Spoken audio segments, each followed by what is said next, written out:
প্ৰথম দিনাই ৰবি আৰু সাক্ষী লগ হৈছিল। ৰবি আছিল শান্ত আৰু সহজ সৰল ল'ৰা, আনহাতে সাক্ষী আছিল চঞ্চল আৰু উল্লাসিত ছোৱালী।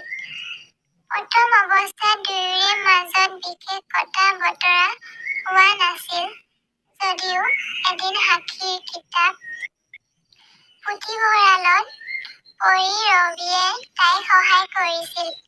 ইয়াৰ পৰা আৰম্ভ হৈছিল তেওঁলোকৰ বন্ধুত্ব। লাহে লাহে তেওঁলোকৰ সভাবোৰ বাঢ়িবলৈ ধৰিলে।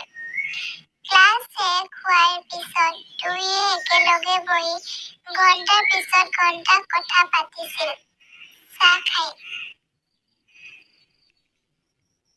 লাইব্ৰেৰীত পঢ়িছিল। ৰবিয়ে সাক্ষীৰ হাঁহিটো ভাল পাইছিল আৰু সাক্ষীয়ে ৰবিৰ সৰলতা ভাল পাইছিল। এদিন কলেজৰ বিদায় অনুষ্ঠান আছিল। দুয়োজনে গোটেই ৰাতিটো হাঁহি হাঁহি খেলি পাৰ কৰিলে। কিন্তু কলেজ শেষ হোৱাৰ পিছত এতিয়া সাক্ষীক কেনেকৈ লগ পাব? ৰবি চিন্তাত পৰিল। এইবোৰ চিন্তাত নিমগ্ন হৈ ৰবি মনে মনে বহি থাকিল। সাক্ষীয়ে তাইৰ দুখ অনুভৱ কৰি সুধিলে, কি হ'ল? কিয় ইমান মন মাৰি আছা? ৰবিয়ে সাহস গোটাই ক'লে, সাক্ষী, তুমি চিৰদিনৰ বাবে মোৰ বন্ধু হবানে? সাক্ষীয়ে হাঁহি এটা মাৰি ক'লে, মাত্ৰ বন্ধুত্ব?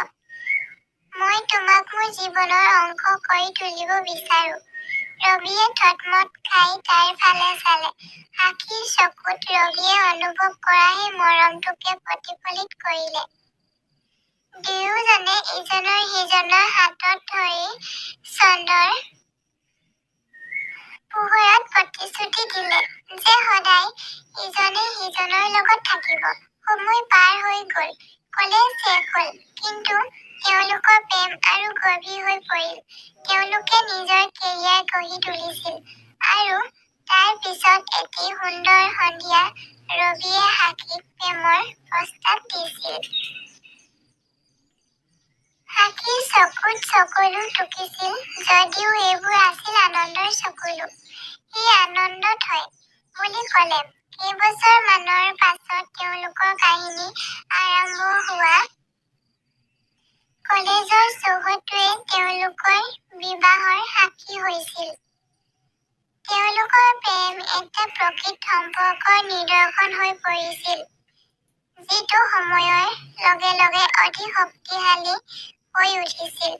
প্ৰেম কেৱল ঘনিষ্ঠতাই নহয়, ই প্ৰতিটো পৰিস্থিতিত একেলগে থকা প্ৰতিশ্ৰুতি।